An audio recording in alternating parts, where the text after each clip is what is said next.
Good evening, Maria. Good evening.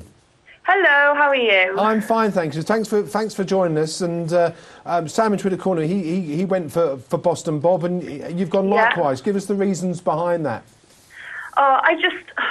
This horse, I mean, Willie Mullins must be pulling his hair out with this horse, wondering what to do with it. He's been so frustrating, and I mean, he would have won the RSA last year probably if he hadn't come down.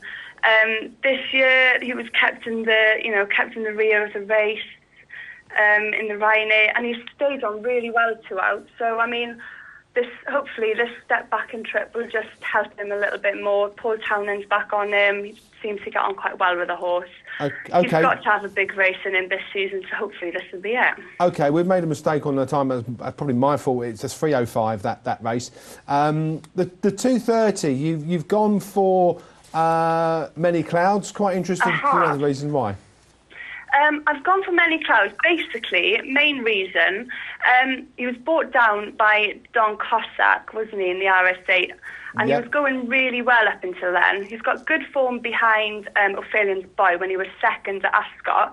He was conceding weight on that day as well. So with the level weights tomorrow, it should be to his advantage. And Oliver Sherwood and Leighton Aspel, they're a great pairing and they've had a great season. So I really wouldn't be surprised if he ran a big race tomorrow. Okay, well I mean, Billy here, he loves the big Topham race. He could have talked about it for an hour. I see that you've put up and that's his selection, isn't it? Cedre Bleu. There you go. Really, yes, and you've gone for a couple of each ways. So again, the reasoning behind those two, Maria. Cedre Bleu, he's another frustrating sort, like Boston Bob. He's got to be ridden a certain way, so hopefully Nick Schofield knows how to do that. I think he probably needs to be held up. Can't be produced too early because he gets a bit lazy when he puts his head in front. He's got good form behind Double Ross, is he favourite at the minute for the Topham? I think he is. Yes, he is, yeah. Yeah, he's got good form behind him on New Year's Day at Cheltenham.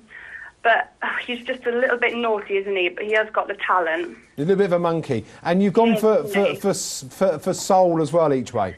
Yeah, well, he was hopefully going for the National, but obviously he's been balloted out. We know he jumps around the course because he did it last year, finishing 7th.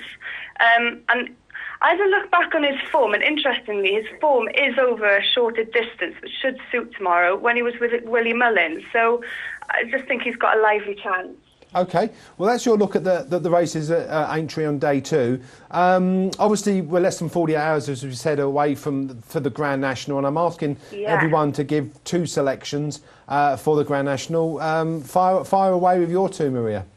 I've gone with 777 and Rainbow Hunter. Basically, when the entries first came out, I wrote 6 horses down, and these were the 2 on the top of my list, and they're still there. So I can't go against them now. 777, AP's choice.